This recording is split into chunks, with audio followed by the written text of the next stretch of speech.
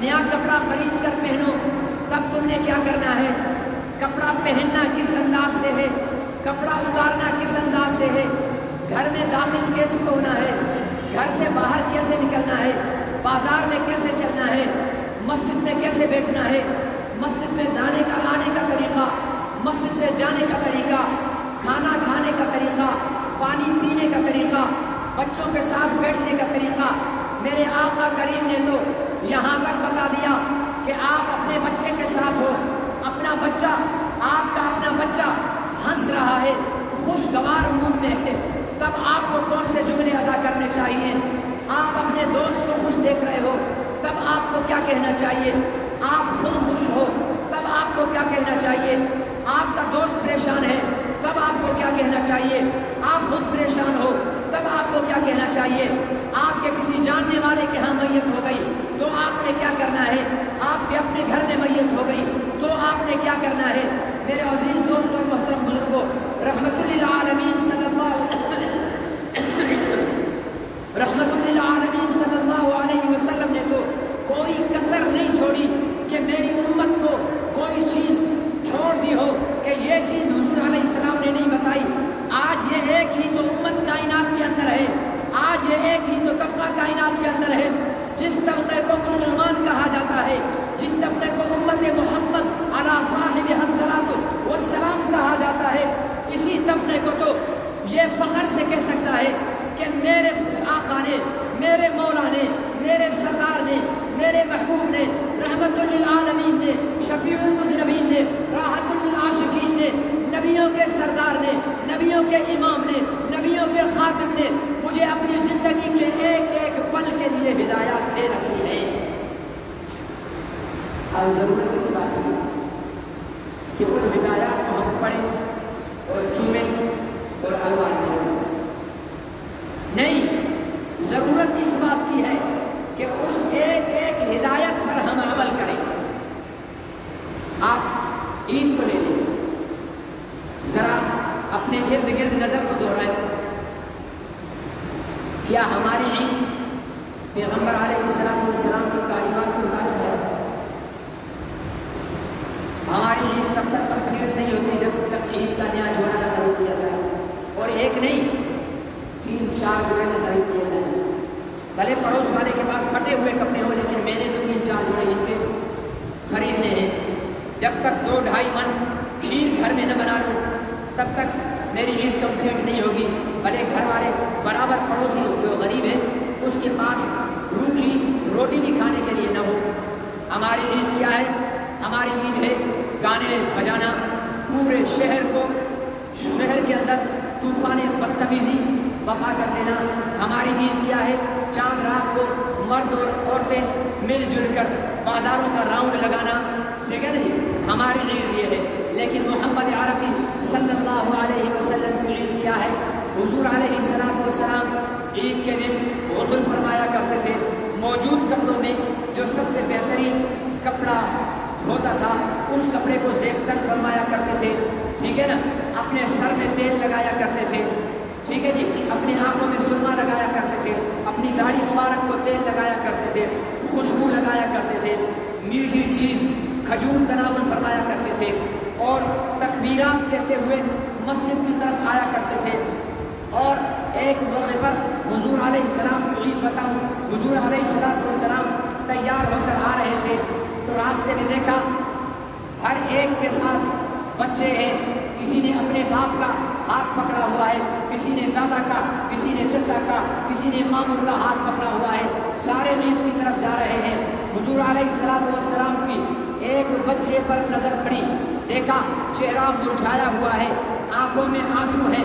حضور علیہ السلام اس کے پاس پہنچے، بیٹھے، فرمایا کہ بیٹا کیا بات ہے؟ آپ عید نہیں پڑھو گے، آپ عید کے لیے نہیں چلو گے، آپ نے کپڑے نہیں پہنے، آپ نے غسل نہیں کیا، کیا وجہ ہے؟ تو بچے کا رونا نکل گیا اور وہ بے بسی کا مظاہرہ کر کے حضور علیہ السلام کے پاس رو پڑا کہ یا رسول اللہ میرا تو کوئی نہیں ہے، نہ باپ ہے نہ ماں ہے، میں تو لاوارث یتیم بچہ ہوں، میں کیا عید مناؤں گا؟ جانتے ہو حضور علیہ السلام نے کیا کیا؟ یہ نہیں کیا کہ اچھا ٹھہرو میں عید پڑھ کر آتا ہوں پھر تمہارے لیے بندوبست کرتا ہوں، نہیں، اپنے کسی غلام کو نہیں کہا کہ بھائی اس کو اپنے گھر لے جاؤ اور اس کو کپڑے پہنا کر عید پر لے آؤ، نہیں، نبیوں کے سردار ہیں، ہاں، تاجدار ختم نبوت ہیں، ہاں، امام، نبیوں کے امام ہیں، معراج پر جانے والے ہیں، اللہ کے ساتھ روبرو اپنی آنکھوں سے دیدار کر کے ہم کلام ہونے والے ہیں، مقام تو اتنا بلند ہے لیکن ہمدردی کتنی ہے، غریب پروری کتنی ہے۔ اس بچے کو اٹھایا، اپنے گھر لے گئے، اپنے گھر لے گئے، حضرت عائشہ سے فرمایا کہ عائشہ اس بچے کو تیار کرو، اس بچے کو کپڑے پہناؤ، اس کو صاف کر کے مجھے دو، میں اس کو اپنے ساتھ عید پہ لے جاؤں گا، اس کا ابا میں ہوں، اس کی اماں تم ہو۔ وہ کتنا خوش نصیب بچہ ہوگا۔ یہ حضور علیہ السلام نے کیوں کیا؟ امت کو بتانے کے لیے کیا کہ جب میں نبیوں کا امام ہونے کے باوجود نبیوں کا امام ہونے کے باوجود، اولو العزم پیغمبر ہونے کے باوجود، میرا نام عرش کی پیشانی پر لکھا گیا، اتنے بلند مقام ہونے کے باوجود میں ایک یتیم بچے کو تنہا نہیں چھوڑ رہا۔ تو بعد میں آنے والے میرے امتیوں، تم بھی اپنے اڑوس پڑوس کے غریبوں کا خیال رکھیے۔ لیکن ہمارے ہاں یہ چیز، ہمیں تو اپنی خوشی سے مطلب ہے، ہم نے تو اپنی خوشی منانی ہے، باقی کوئی مرے یا جیے۔ ہمارے ہاں تو اتنی بھی رواداری نہیں ہوتی کہ پڑوس میں اگر دیوار کے برابر پرلی طرف کوئی میت ہو گئی ہے ایک آدھ دن پہلے تو ہم نے مجال ہے کہ اپنی عید کو سادہ کیا ہو، ہم تو اسی کر و فر کے ساتھ پڑوس والوں کے سینے پر جو ہے وہ منہ ڈلنے کے لیے کر و فر سے عید منا کر دکھائیں گے۔ میرے بھائیوں، اس رویے کی تعریف میرے مذہب نے نہیں دی، میرے آقا کریم حضرت محمد رسول اللہ صلی اللہ علیہ وسلم نے نہیں۔ میرے عزیز دوستوں، دین وہ ہے جو حضور علیہ السلام نے ہمیں بتایا، جو حضور علیہ السلام نے نہیں بتایا، نہ کر کے دکھایا، وہ دین وہ دین نہیں ہے۔ دین صرف وہ ہے جو محمد عربی صلی اللہ علیہ وسلم نے کیا ہے۔ اب ہم اور آپ دیکھ لیں کہ ہم دین پر کتنا چل رہے ہیں، ہم نبی کے طریقوں کو کتنا فالو کر رہے ہیں، ہم ان پر کتنا عمل کر رہے ہیں۔ ہماری عید میں حضور علیہ السلام کی سنتوں کی جھلک کتنی ہے۔ میرا خیال تو یہ ہے کہ روزے دار شاید عید کی اتنی تیاری نہیں کرتے جتنی تیاری بے روزہ، جنہوں نے ایک بھی روزہ نہیں رکھا ہوا ہوتا نا، وہ عید کی سب سے زیادہ دھوم دھڑلے سے تیاری کر رہے ہوتے ہیں۔ بھائی تمہاری تو عید ہے ہی نہیں، تم نے تو روزہ ہی نہیں رکھا، عید تو روزے دار کی ہو، تم نے تو ایک بھی تراویح نہیں پڑھی، تمہاری عید کس لیے؟ تم تو پورے رمضان مسجد میں آئے نہیں ہو، آج کس لیے آ رہے ہو؟ یہ عید روزہ داروں کے شکرانے کے لیے ہے، یہ عید رمضان المبارک میں اللہ کی عبادت کرنے کے لیے ہے۔ میرے عزیز دوست اور محترم بزرگوں، ایک اور بات، اس وقت مسلمان انتہائی کرب اور اذیت کے لمحات سے گزر رہے ہیں۔ اگر آپ کے گھر میں کوئی قیامت نہیں ٹوٹی تو اس کا مطلب یہ نہیں ہے کہ مسلمانوں پر کوئی کرب و اذیت نہیں ہے۔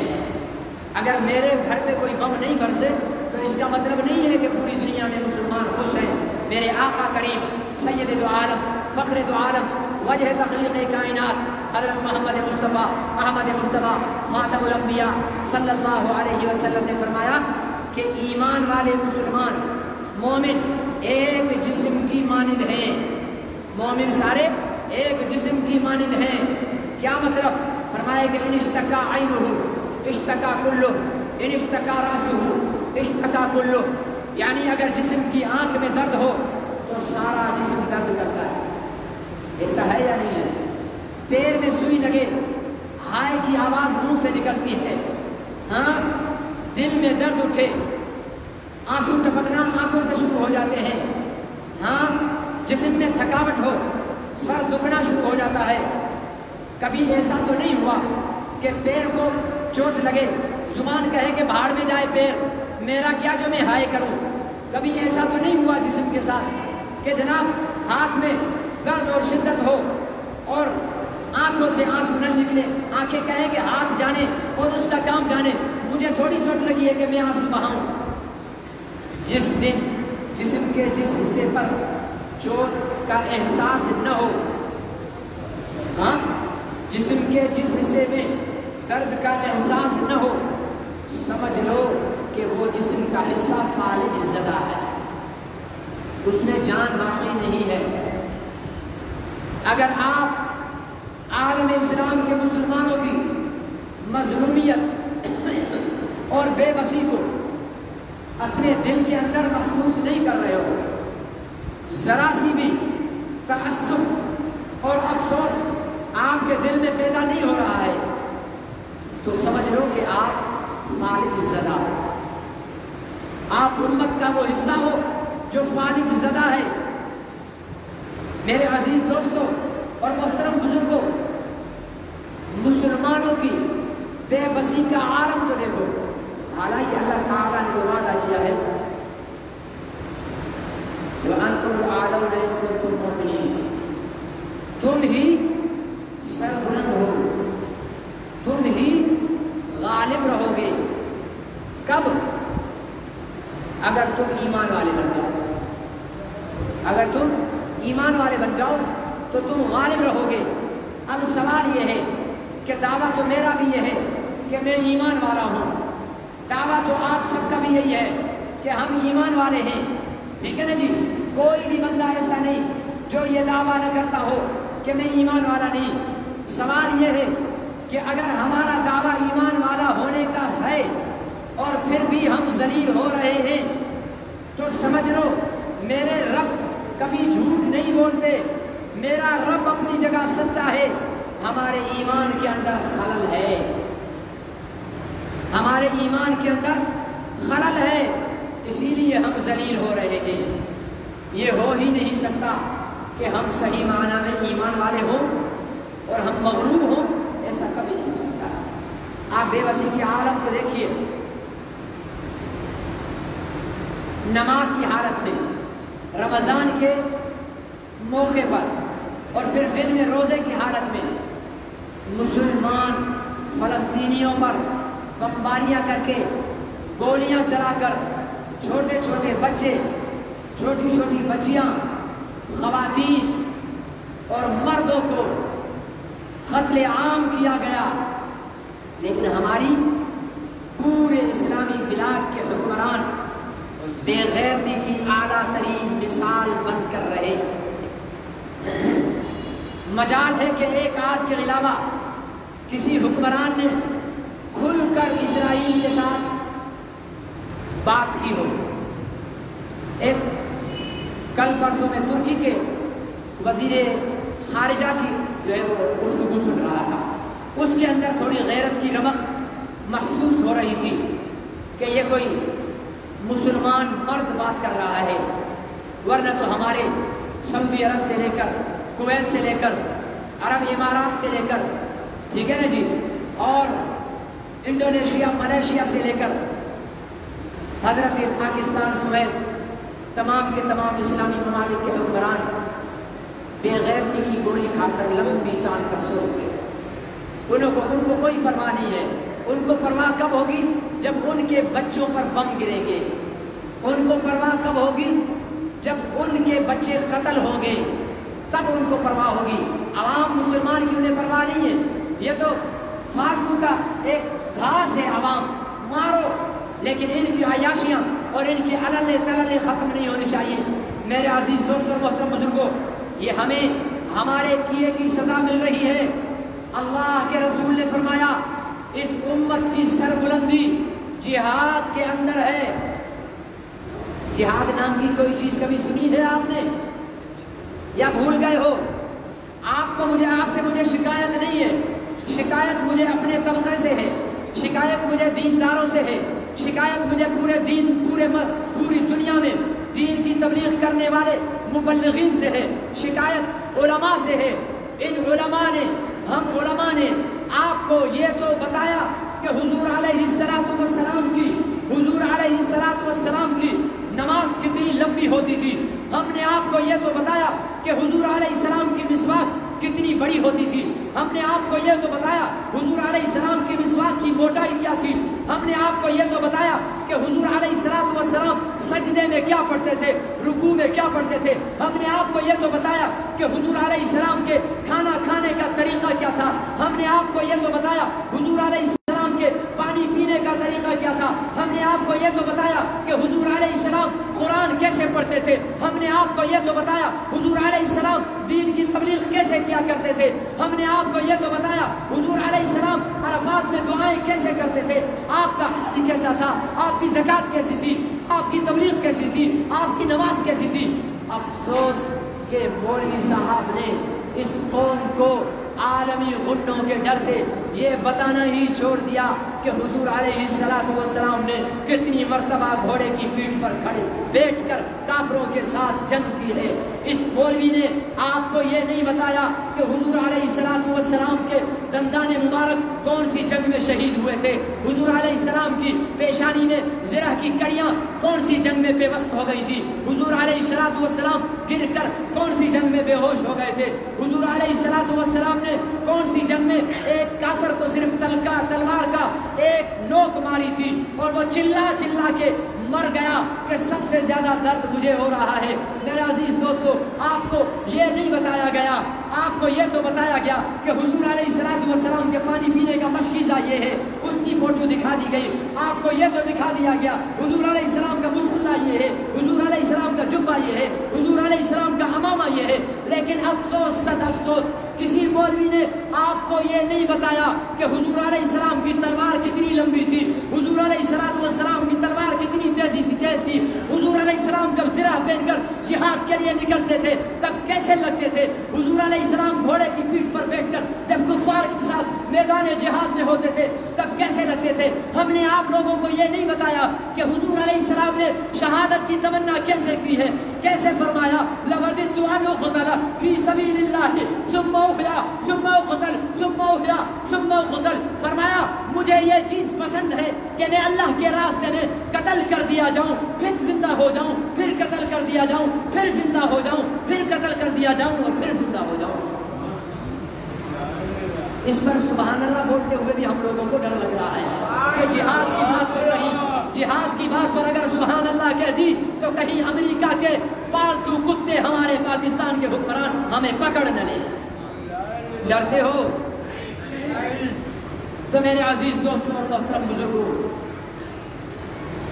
اللہ تعالیٰ نے فرمایا وَأَعِدُّوا لَهُم مَّا اسْتَطَعْتُم مِّن قُوَّةٍ وَمِن رِّبَاطِ الْخَيْلِ تُرْهِبُونَ بِهِ عَدُوَّ اللَّهِ وَعَدُوَّكُمْ، تم تیاری کرو،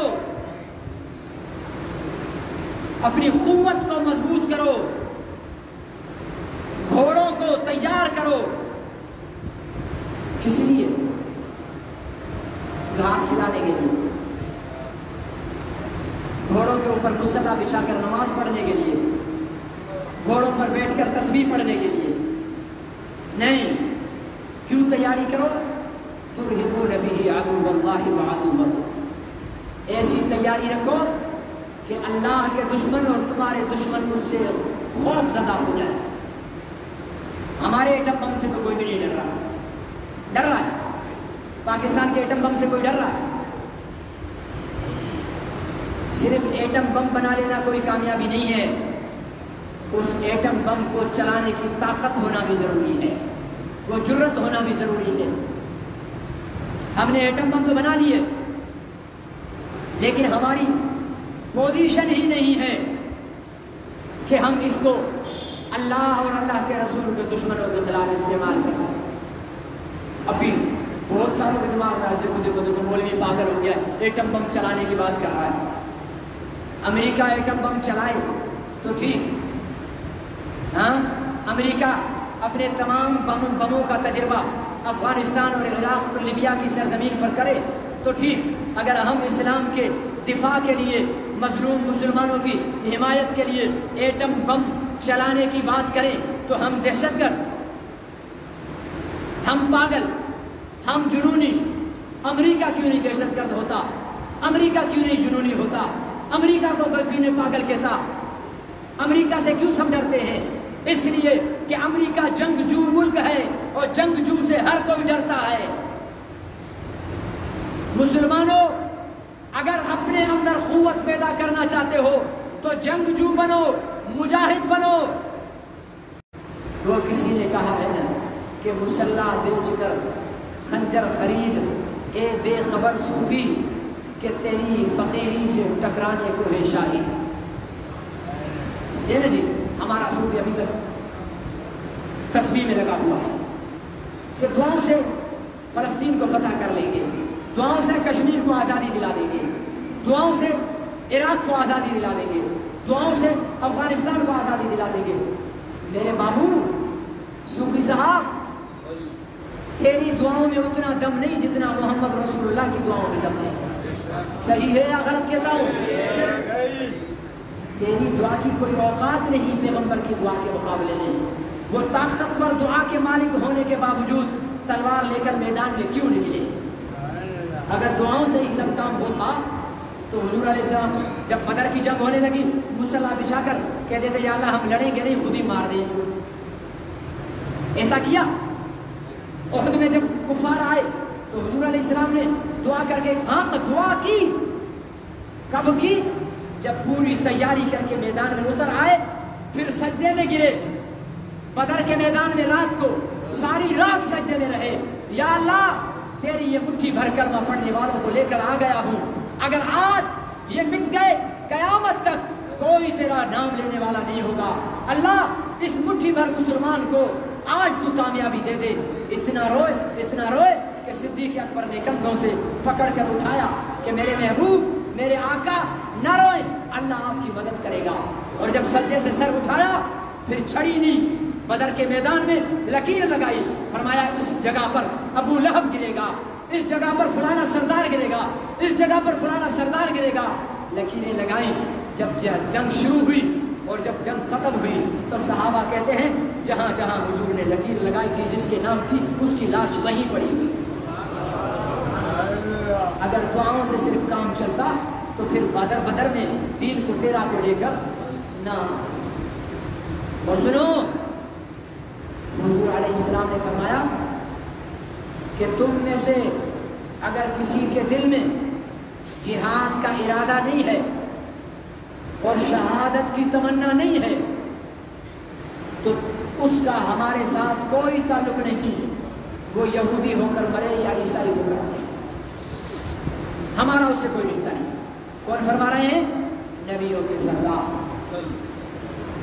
آپ لوگوں کا جہاد کا ارادہ ہے؟ جن کا ہے وہ تو زور سے انشاءاللہ بولے۔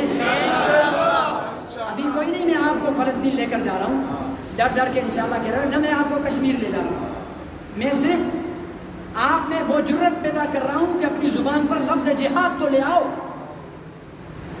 وہ ایک صوفی صاحب تھے، بکری کا بچہ لے کر منڈی بیچنے کے لیے نکلے۔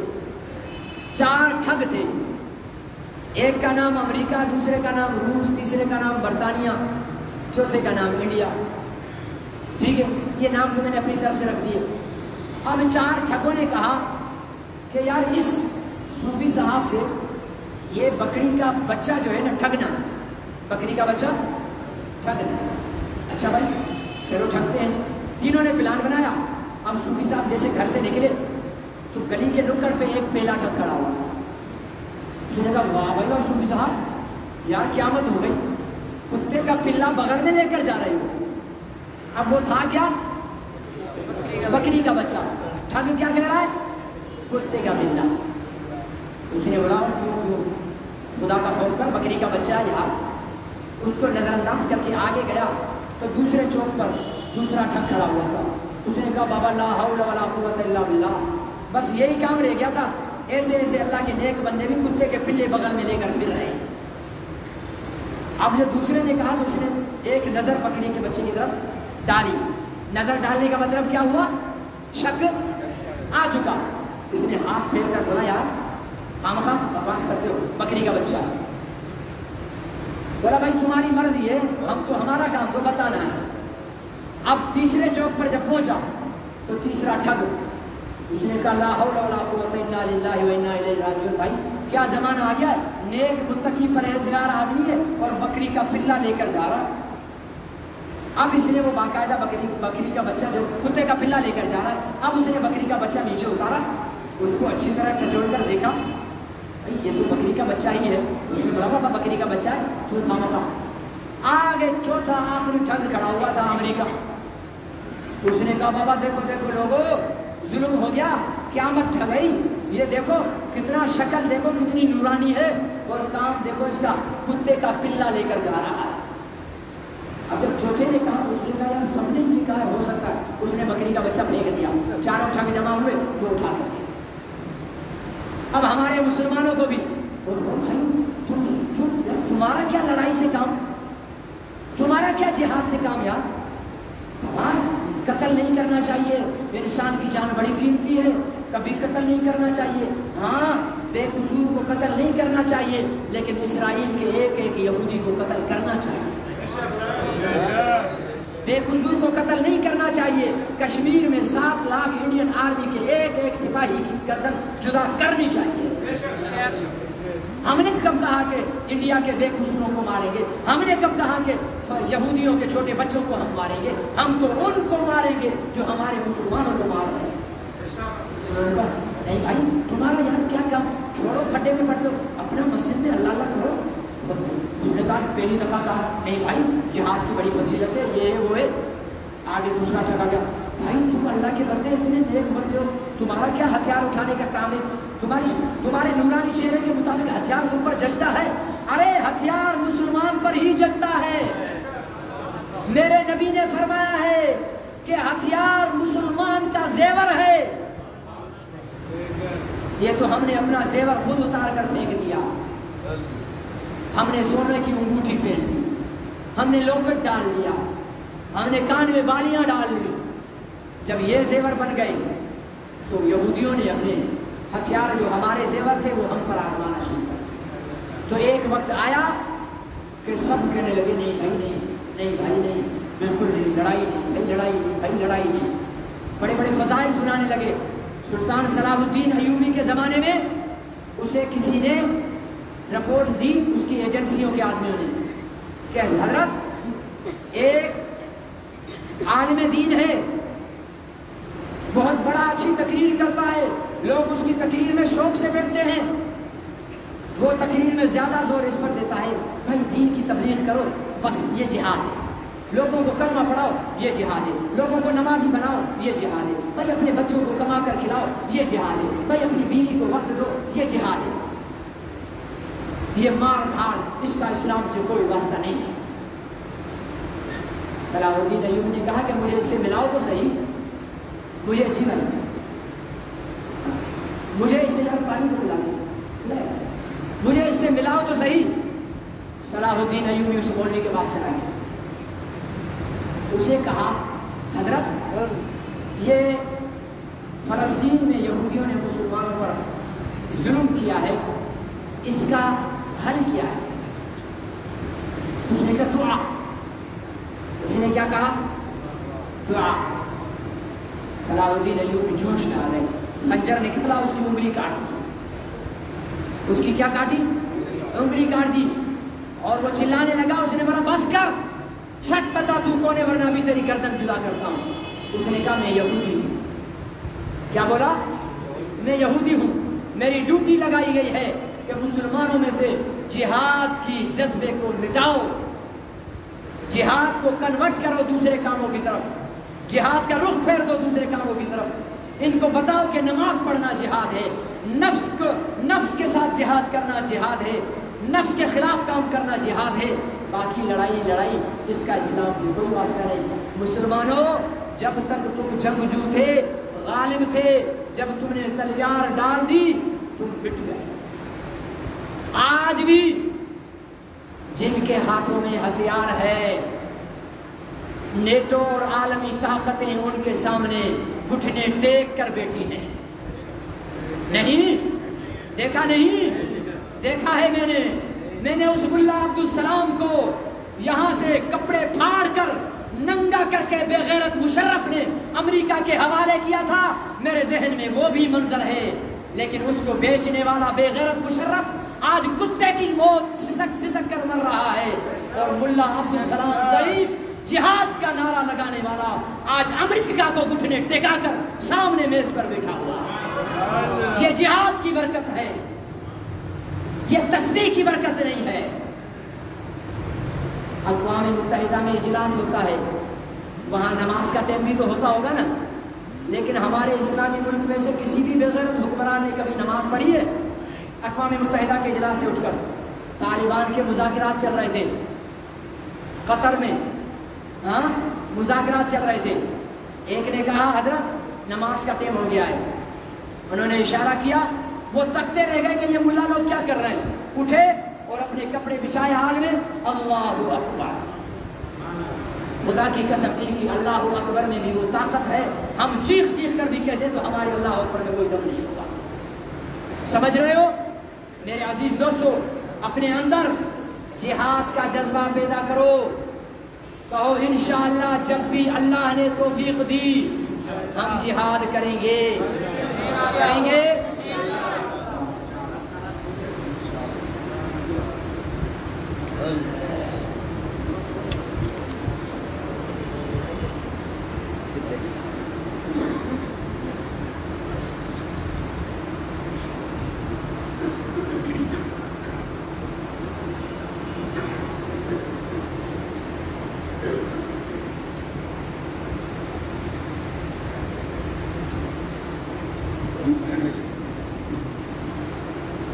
ہم نے جہاد چھوڑا، آج ہم اتنے بے بس ہو چکے ہیں کہ صدیوں بعد ایک یورپ کے ملک نے سرکاری سطح پر محمد عربی صلی اللہ علیہ وسلم کے کارٹون بنا کر فرانس کے در و دیوار پر چسپاں کرنے کا اعلان کیا، اور آج کی تاریخ تک پیغمبر صلی اللہ علیہ وسلم کے گستاخانہ خاکے فرانس کی سرکاری عمارتوں پر چسپاں ہیں. یہ آپ کی اور میری غیرت کے لیے ایک سوال ہے، یہ آپ کے اور میرے محبت رسول کے لیے ایک سوال ہے. میں آپ سے سوال کرتا ہوں، محمد عربی سے پیار کرتے ہو؟ جو کرتا ہے ہاتھ بلند کر کے کہے محمد عربی سے پیار کرتے ہو؟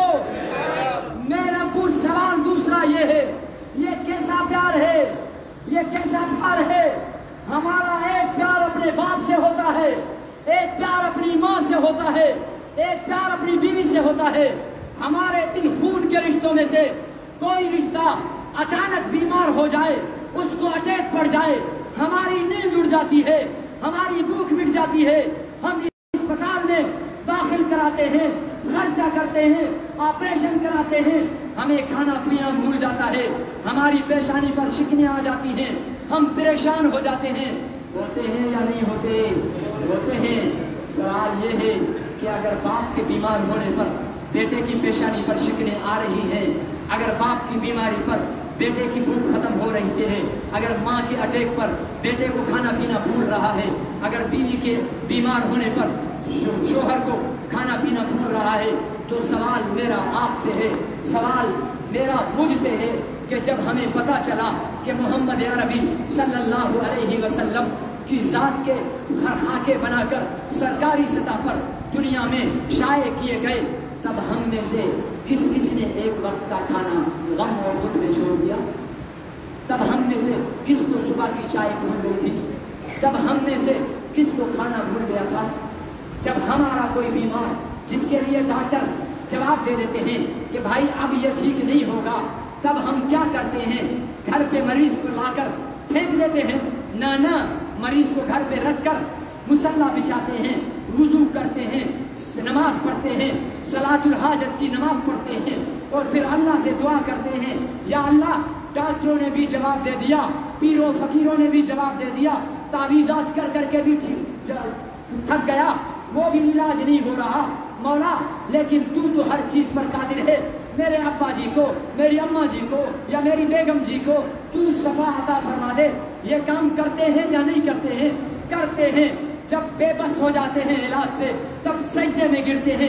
ہم بے بس ہیں فرانس کو سبق سکھانے پر, ہم بے بس ہیں یورپ کو سبق سکھانے پر. تو پھر میرا سوال یہ ہے کہ ہم میں سے کس کس نے مصلی بچھایا, ہم میں سے کس کس نے 2 رکعت پڑھی, ہم میں سے کون کون سجدے میں گیا, اور پھر کس کس نے اللہ سے دعا کی یا اللہ ہم بے بس ہیں, ہم کمزور ہیں, ہم ضعیف ہیں, میرے آقا کا نام یا اللہ اس نبی کے خاکے بنائے جا رہے ہیں جس نبی کے لیے کسی شاعر نے کہا تھا حسینہ جمیلہ دا منہ موڑ دیتا محمد بنیا رب قلم توڑ دیتا.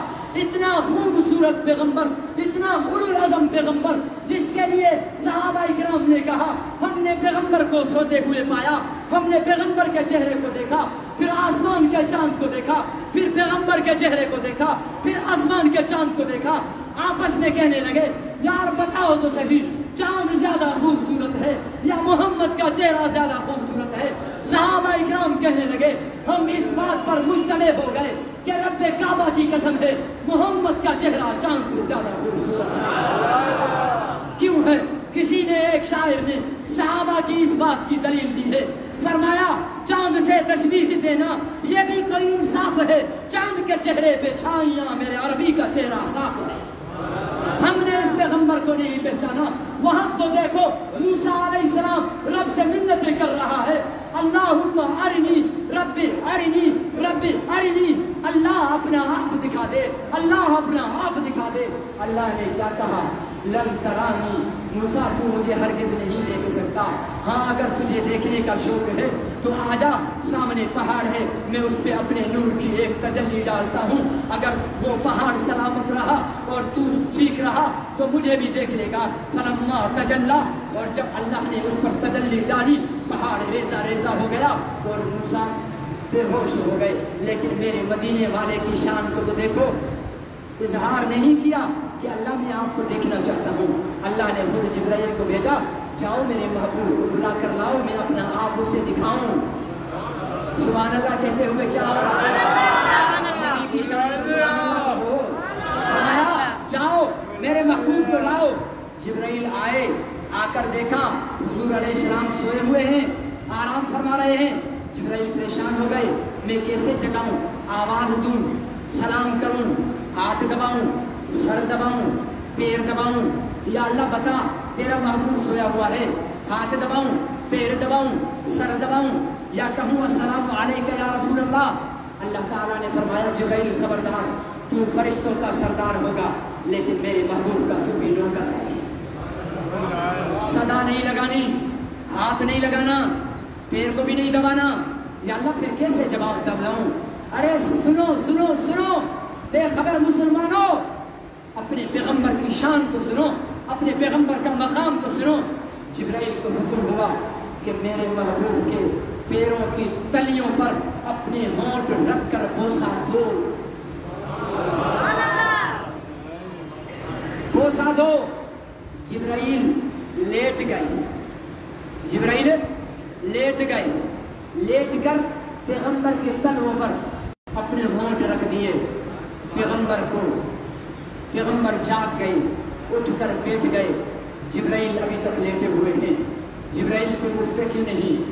کہا اٹھوں کیسے, ان تلیوں میں مزہ ہی ایسا ہے کہ اٹھنے کو دل نہیں کرتا. جبرائیل بتا تو کیسا مزہ ہے. کسی اردو ادیب نے ایک جملے کے اندر جبرائیل امین کا جواب لکھ دیا. جبرائیل نے کہا نہ جنت کی گلیوں میں دیکھا مزہ جو محمد کی تلیوں میں دیکھا. سبحان اللہ, اس طرح سبحان اللہ. جس کو نبی پاک سے محبت ہے مسجد کے آخری کنارے تک ہر غلامی محمد سبحان اللہ کہے. سبحان اللہ. اتنا اولوالعزم پیغمبر, اتنا عالی شان پیغمبر, اتنے اونچے مقام والا پیغمبر جو معراج پر جائے, لوٹ کر آئے, نبیوں کی امامت کرائے. وہ پیغمبر ابو جہل کے ہاتھ میں بند مٹھیوں کو حکم کرے کلمہ پڑھ دے. وہ پیغمبر اشارہ کرے چاند 2 ٹکڑے ہو جائے. وہ پیغمبر لشکر کے لیے پانی ختم ہو جائے پیالے میں انگلیاں ڈال دے پانی کے فوارے چھوٹ پڑے. وہ پیغمبر حدیبیہ کے کنویں میں پانی نہیں آ رہا ہے, آپ نے وضو کا بچا ہوا پانی اس کنویں میں ڈالا تو پانی کے فوارے کنویں سے چھوٹنے لگ گئے. 14 صدیاں گزر گئی. آج بھی حدیبیہ کا کنواں پیغمبر کی حقانیت کی گواہیاں دے رہا. اتنا اولو العزم پیغمبر, اتنا اولو العزم پیغمبر, ہاں, جس کے کھلونے چاند اور سورج ہوں, جس کے خادم جبرائیل ہوں, جس کے لیے ساری کائنات بنائی گئی ہو. پیغمبر خدا نے کہا ہو لولا کلمہ خلقت الافلاق, میرے محبوب اگر تجھے پیدا نہ کرتا تو میں چاند سورج ستارے اور زمین بھی نہ بناتا. یہ سارا کچھ تو تیرے لیے بنایا ہے. ارے اس پیغمبر کے کارٹون بنائے جا رہے ہیں. ہم بے بس ہیں, ہم مجبور ہیں, ہم لاچار ہیں. میرے بھائیوں, میری بہنوں, میرے بچوں, جہاں جہاں تک میری آواز جا رہی ہے, میں ان سے کہتا ہوں, خدا کا واسطہ دے کر کہتا ہوں, اپنی ساری نسبتوں کو مٹا دو. مسلک کی نسبت کو مٹا دو, پارٹی کی نسبت کو مٹا دو, لیڈروں کی نسبت کو مٹا دو. بس عہد کر کے اٹھو کہ اب ہمارا لیڈر صرف محمد رسول اللہ ہے, اب ہمارا قائد صرف محمد رسول اللہ ہے, اب ہمارا رہبر محمد رسول اللہ ہے, اب ہمارا رہنما محمد رسول اللہ ہے, اب ہمارا محبوب محمد رسول اللہ ہے, اب ہمارا آقا محمد رسول اللہ ہے. میں بریلوی بھی نہیں, میں دیوبندی بھی نہیں, میں پیپلا بھی نہیں, میں لیگلا بھی نہیں, میں انصافی بھی نہیں, میں کسی پارٹی کا نہیں, میں سب سے پہلے محمد کا غلام ہوں. صحیح ہے نا غلط ہے؟ حکومت سے ہمارا مطالبہ ہے کہ فرانس کے سفیر کو ملک سے نکالو. کیوں کہ یہ فرانس وہ بے غیرت ملک ہے جس کے صدر نے سرکاری سطح پر محمد رسول اللہ کی توہین کی ہے. نکالنا چاہیے یا نہیں؟ ایسا ملک, ایسے ملک کا سفیر ہمارے ملک میں اگر حکمران نہ نکالیں تو ان کو نکالنے کے لیے, مجبور کرنے کے لیے اگر علماء حضرات آپ کو روڈوں پر بلائیں تو گھروں میں چھپ جاؤ گے یا آؤ گے؟ اگر جیل بھرنے کے لیے کہیں تو گھروں میں بند ہو جاؤ گے یا جیلوں کو بھرو گے؟ پیغمبر کی عزت اور ناموس کے تحفظ کے لیے یہ تو اکیلی لبیک تھی جن کو تم نے کچل کے دیکھا تھا. رب محمد کی قسم, جب ساری امت روڈ پر آئی, عمران خان تو کیا اس کے دادا پردادا بھی قبر سے اٹھ کر رسول اللہ کے غلاموں کا راستہ نہیں روک سکتے. تم یہودیت کی ایجنٹی کر رہے ہو, تم ان کے نمک خوار بن رہے ہو. نکالو اس سفیر کو. اگر نہیں نکالو گے تو ہم تحریک چلائیں گے, قربانی دیں گے, نبی سے وفا کریں گے. کون کون قربانی دینے کے لیے تیار ہے؟ عید کے موقع پر کھڑے ہو کر, کھڑے ہو کر, کھڑے ہو کر اپنے نبی پاک صلی اللہ علیہ وسلم سے کھڑے ہو کر عہد کرو کہ ہم نبی کی عزت اور ناموس کے لیے ہر قسم کی قربانی دینے کے لیے تیار ہیں.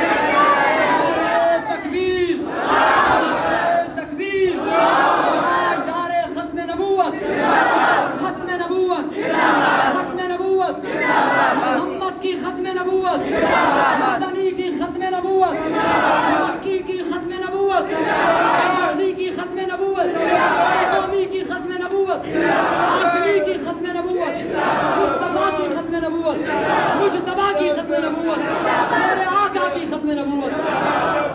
نبی کے غداروں پر, نبی کے غداروں پر, ان کے حامیوں پر, ان کے ہمدردوں پر علینا الا البلاغ.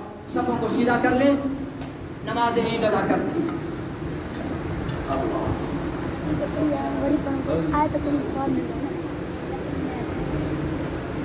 تمام حضرات مل مل کر کھڑے ہوں.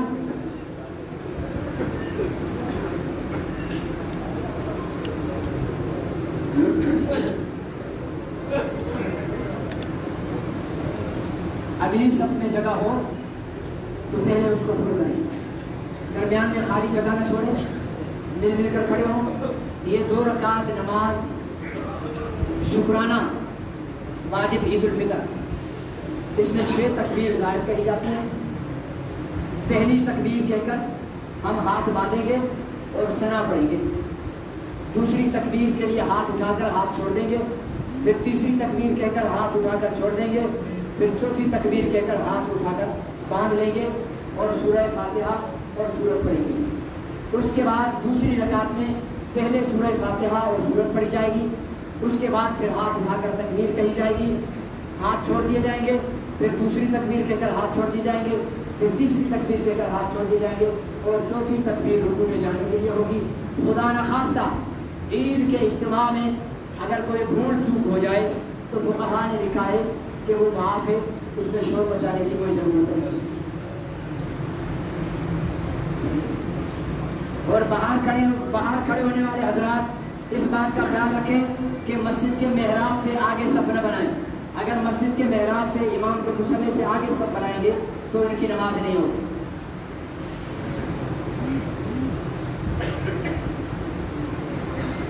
اللہ اکبر,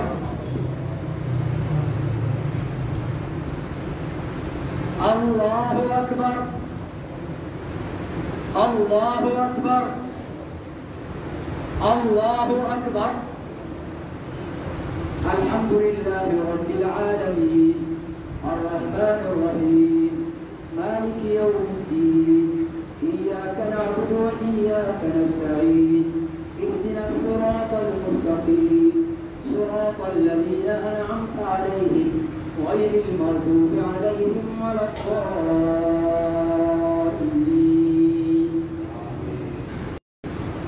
سبح اسم ربك الأعلى الذي خلق فسوى والذي قدر فهدى والذي أخرج المرعى فجعله غثاء أحوى. سنقرئك فلا تنسى إلا ما شاء الله إنه يعلم الجهر وما يخفى ونيسرك لليسرى فذكر إن نفعت الذكرى سيذكر من يخشى ويتجنبها الأشقى الذي يصلى النار الكبرى ثم لا يموت فيها ولا يحيا. قد أفلح من تزكى وذكر اسم ربه فصلى بل تؤثرون الحياة الدنيا والآخرة خير وأبقى إن هذا لفي الصحف الأولى صحف إبراهيم وموسى. الله أكبر.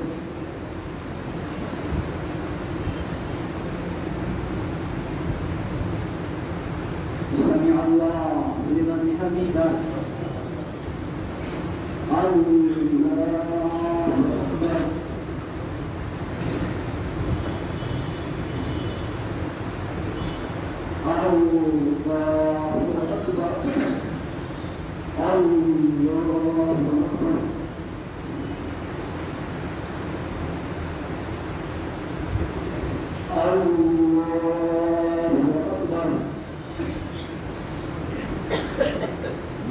الحمد لله رب العالمين الرحمن الرحيم مالك يوم الدين إياك نعبد وإياك نستعين اهدنا الصراط المستقيم صراط الذين أنعمت عليهم غير المغضوب عليهم ولا الضالين.